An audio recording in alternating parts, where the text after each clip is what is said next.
קודם כל אני אגיד שזה ממש לא הוגן שאני השרד. ממש. ערב טוב. אז אמסטרדם, סתיו 2010. חדר קטן במלון לא משהו שמתאים לנדתנו אז. ומוקי שלי מסתכל עליי ככה מהצד, חצי חיוך, חצי מבט, ואומר לי, בונה, נהיית אהבה. זאת אומרת, מי שמכיר אותי יודע שלא אומרים דברים כאלה.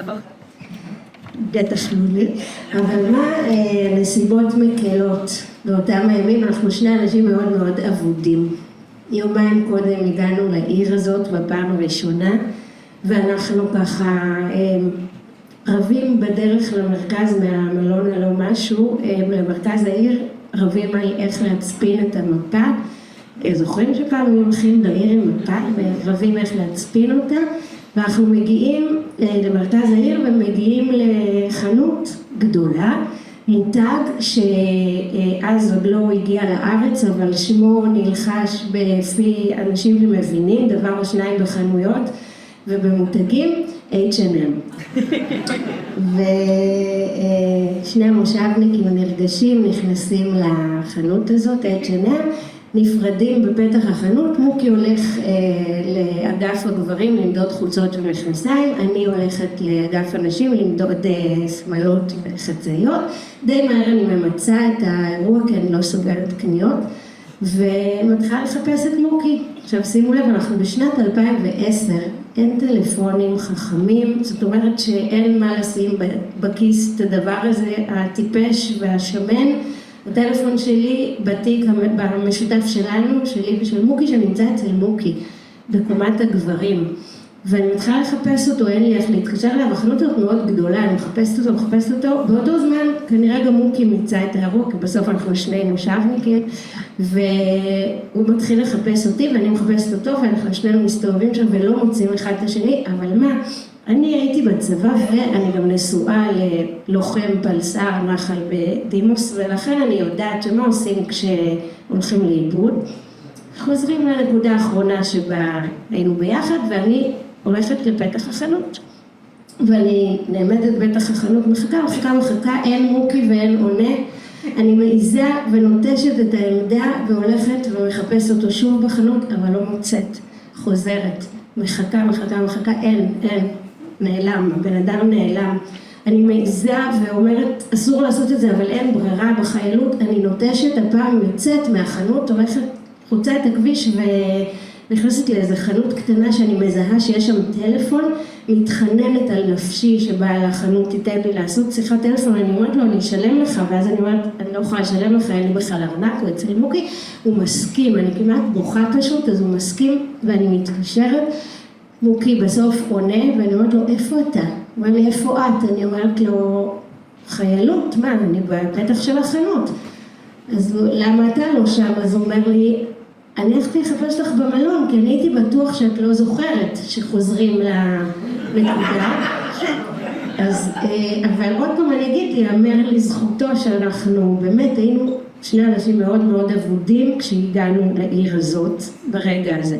אני לוקחת אתכם עכשיו, מוקי כעבור יומיים באמת אומר לי את הבונה נהיית אהבה הזה שלו, ואני שוב אגיד לזכותו שבאמת הנסיבות מקלות. 6 שבועות אחר כך אנחנו כבר בארץ, אני יורדת 6 קילו, אין לי מושג איך עשיתי את זה אז, הלוואי שהייתי זוכרת את זה היום, אבל אני גם 6 שבועות אחרי שירדתי 6 קילו, אני גם בהיריון. וההיריון הזה הוא הריון שהגיע אחרי 2 אחורה, אנחנו הורים צעירים לשני בנים קטנים, ואנחנו ככה חושבים שיאללה בוא נמשיך עם זה, ואני נכנסת להיריון לשמחתי מהר, אז אני בהיריון, ונורא מהר אני בהיריון, ואנחנו ככה נוסעים מהגליל אל הרופאה שלנו, יעל בחיפה, רופאה גבוהה, ומגיעים אליה ומתבדחים את הבדיחות האלה שבאים וזה, ויעל מורחת לי על הבטן העדיין די שטוחה שלי את הג'ל הקר הזה, ומתחילה לעבור עם אולטרסאונד, ואז עם המתמר הזה, ואנחנו בצחוקים שלנו, ואז יעל משתתקת, ואנחנו עדיין לא מבינים בשתיקות של רופאים באמצע הבדיקה, אז אנחנו נותנים לה לשתוק רגע, ואז היא מתנשפת, ואז היא אומרת, יש בעיות. וצריך להפסיק את ההיריון. ואז אנחנו חוזרים הביתה ומספרים והכל, בסדר, לא נורא, קורה, יש לנו 2 בנים בריאים, הריון אחד לא הצליח, יאללה, לא נורא. ואני לשמחתי נכנסת להיריון די מהר, כעבור כמה חודשים אני שוב בהיריון. וההיריון מתפתח קצת יותר, ואני גם משמינה קצת יותר, ואז אנחנו שוב מגיעים ליעל. ויעל משפריצה על הבטן שלי הקצת יותר שמנה, את הג'ל הקר הזה, ומתחילה להעביר את המטמר, והנה זה והנה זה, ואנחנו קצת מתבטחים וקצת זה, ואז יעל משתתקת. עכשיו אנחנו 2 אנשים שכבר יודעים דבר או 2 על שתיקה של רופאים באמצע הבדיקה. אז היא מתנשפת שוב ומתנשמת שוב, ושוב היא אומרת לנו, יש בעיות.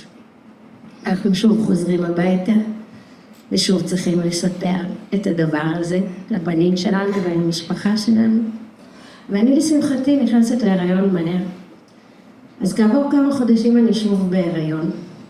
בפעם ההיריון הזה כבר ממש מתפתח, בבטן שלי הולכת ותופחת, וכבר בדיקה ממש מתקדמת, ואני אומרת למוקי, עזוב, הייתה לו איזו התקנה בראשון, בעבודה שלו, ואני אומרת לו, עזוב, אני נוסעת לבד לחיפה מהדליל, היה הכל בסדר, ונוסעת לבד ליעל, והבטן שלי כבר ממש גדולה כשהיא משפריצה עליה את הג'ל הקר הזה, והנה זה, והנה זה, והנה זה, ואז היא משתתקת, ועכשיו אני צריכה לצאת החוצה, להתקשר למוקי ולהוריד אותו מאיזה פיגום, ולהגיד לו, תשמע וזה, ואני באה הביתה לספר לבנים, ואז אורי הבן הבכור שלנו, שהוא היה אז בן 6, אותו אחד שעכשיו הוא בלבנון, והוא אומר לי, אבל אמא, אם כל התינוקות לא יהיו בסדר, אז איך יהיה לנו תינוק בסוף?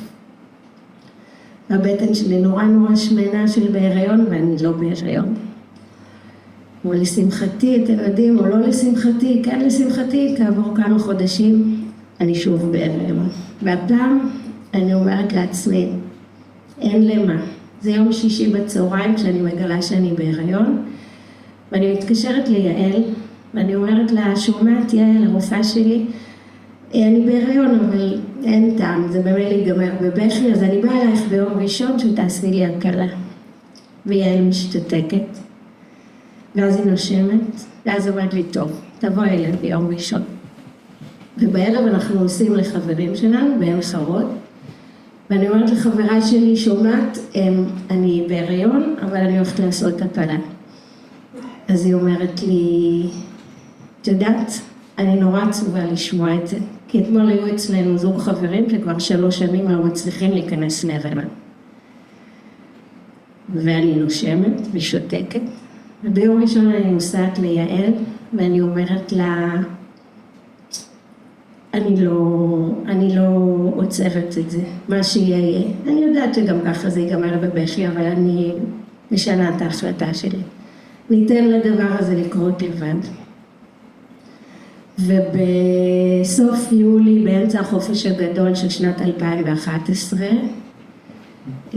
נולדת הילדה הכי יפה בעולם, שעד היום היא החברה הכי טובה שלי. ואין יום שאני לא שואלת אותה מהמתנה של אמא. ואמא שלי, שהיא הייתה מיילדת, בעברה היא תמיד אומרת שכל תינוק, כל הריון שנגמר בילד בריא, בלידה של ילד בריא, זה בגדר נס.